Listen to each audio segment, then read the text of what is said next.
Here they discuss the fact that they have turned out the lights and have blocked out sunlight from entering the spacecraft through the other windows as to not cause any reflected light to fall. So that's really the window of the spacecraft. Right, let him talk to him. Well, we shut out the sun coming in some of the other windows into the spacecraft, so it's looking through a number one window and there isn't any reflected light. The reason this was done is so that the truth of the matter would not be revealed. It is this. Though the federal government would have you believe that this is a view of Earth from a distance out of the spacecraft's window as it nears the moon, it is not. What they have ingeniously done is placed the camera at the back of the spacecraft and centered the lens on a circular window in the foreground, outside of which it is completely filled with the Earth in low orbit. The circumference of the window then appears to be the diameter of the Earth at a distance, with the darkened walls of the spacecraft appearing to be the blackness of space around it. That is why they wanted the interior dark and blocked out the sun from entering through the other windows. Here you can see the extruded window, probably 2 inches thick at the bottom. This is because the Earth shine is coming in at a downward angle. It also causes the Earth to appear to be an irregularly shaped circle, for you are seeing the outside of the window at the bottom and the inside of the window at the top, which together form 2 different sized halves of a circle. Subsequently, this take was never used. As they perfected the shot, a crescent-shaped piece of black material was inset slightly into the window to create the illusion of the Earth's terminator line dividing night and day. It is uncannily convincing. During this segment, intended to be edited and played back later for the worldwide television audience, dated July 18th, 1969, Neil Armstrong condemns himself as he states that he is 130,000 miles out, or halfway to the moon, as the NASA flight log also states on this date, when he is, in reality, in low Earth orbit of a few hundred miles. Roger, Houston, Apollo 11. Calling in from about 130,000 miles out. Here, during another segment, also intended to air after review, Neil Armstrong falsely explains to the viewers how the shot is attained by putting the camera's lens to the window's glass, as it would have to be if they were the claimed distance away from the Earth. We only have one window that has a view of the Earth, and it's filled up with a TV camera. If the window was completely filled up with a TV camera, as he stated, then an astronaut's arm would not be able to get between the camera and the window, as it obviously does here in this outtake. South America becomes invisible beyond the Terminator or inside the shadow. You can also notice how the astronaut operating the camera reacted to the mistake by attempting to pan away from it. See white bands of major cloud formations across the Earth. This is a segment that they believed wasn't even being recorded. Keep going. Much less suitable for broadcast, for the lens was being zoomed out and the scene was being changed to that of an interior of the astronauts at work, and apparently the stop button popped back up on the recorder without notice. Here is the diffused work light that they used to see camera controls, but not throw light onto the spacecraft's wall. Here they remove part of the crescent insert.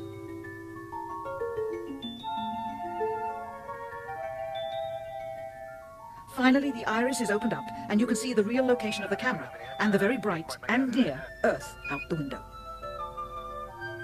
Here is the What you're looking at here is the Earth from space.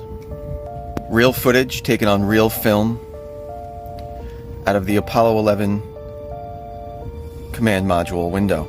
I want you to pay close attention. You see the square window? And do you see the little Earth? Square window, little Earth. The shape of the window and the size of the Earth here are very important. It's very important because while the central window on the hatch door was round, the 2 side windows were square. These are the windows you were just looking at in the previous video. But why is this so important?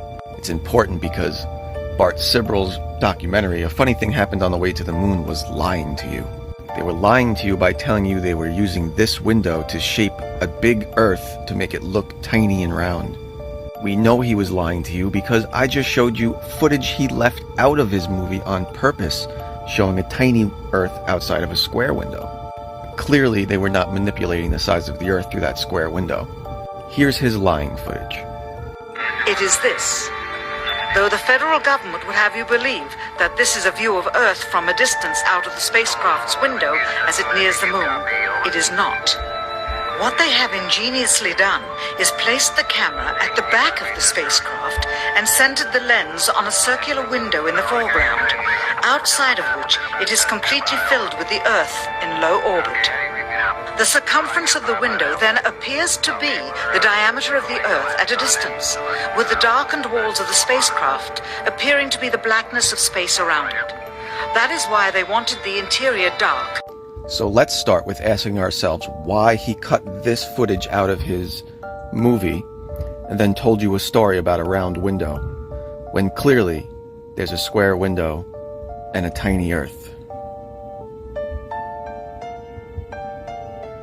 This is one piece of the puzzle of his lies. And instead of doing any research at all, you believed the footage. You took it at face value for what she was telling you to think. She was telling you what to think. And you bought it hook, line, and sinker.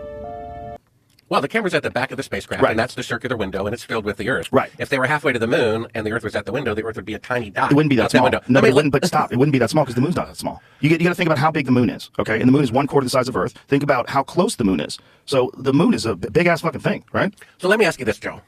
Do you think the moon landings are real or not? I'm not saying that. What Okay, I'm but saying wait a to you, minute. I but just want to know what you because think. What do you think? I'm going to go at this. And I'm just going to try to ask the most logical questions to refute what you're saying without giving an opinion. I'll give you an opinion eventually. But this right now is, if you were going to film the Earth from 130,000 miles out, and the Earth is 4 times larger than the moon, and you're halfway to the moon, I would imagine it would fill up that window. You wouldn't, the difference between that and low Earth orbit, I'm sure there's a difference, but I still think from that small window, it might be the whole window filled with Earth. That might be what you get. Well, that's not the opinion of myself as a filmmaker and 3 other filmmakers who, for a living, our job is to make fake scenes look real. Welcome to a surprise round of VFX artists react to the moon landing. Yeah, everyone's like saying, hey, get some NASA scientists in there to talk about the moon landing. No, get some VFX artists in there because it's VFX. All right, so we're going to pull up the Apollo 11 documentary. They basically took all the archival footage from the moon landing, and I maxed it. We're going to watch these shots, and we're going to take a look at them as special effects / visual effects artists. How would we do these shots, or are they even possible? Why or why not? Let's jump in. I love our hats. Miniature work, dude. Rear projection. Little shots like this, you could fake this shot. Yeah, Fake this shot. yeah. Okay, so here's a shot. That's an actual 3D surface down there.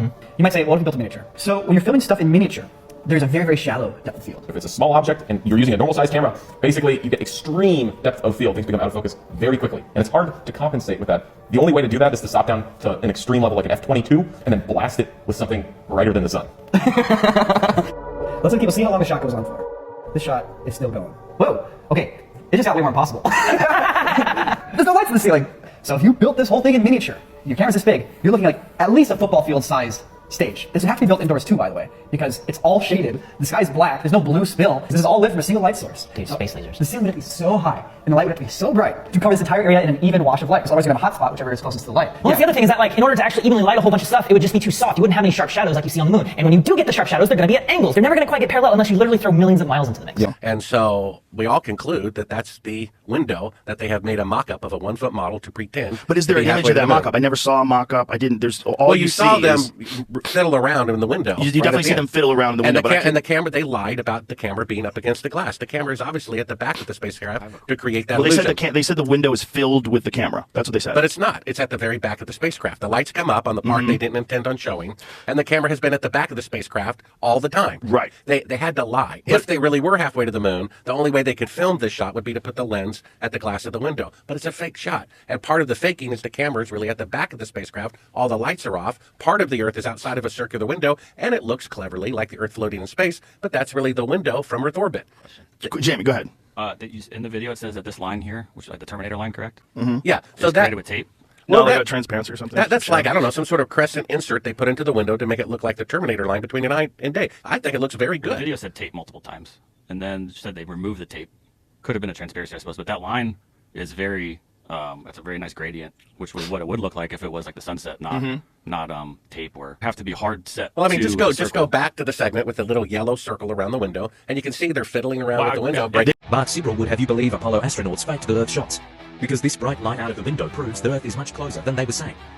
We can still see the Earth through the left window, and it appears that we can see a floodlight off the left here there, and I'm canting to the hatch window.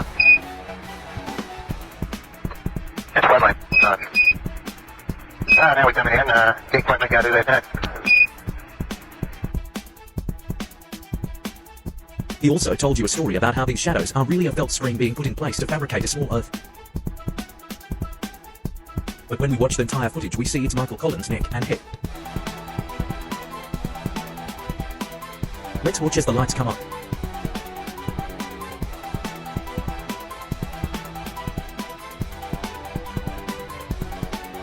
Did you see that? He's just in front of the window.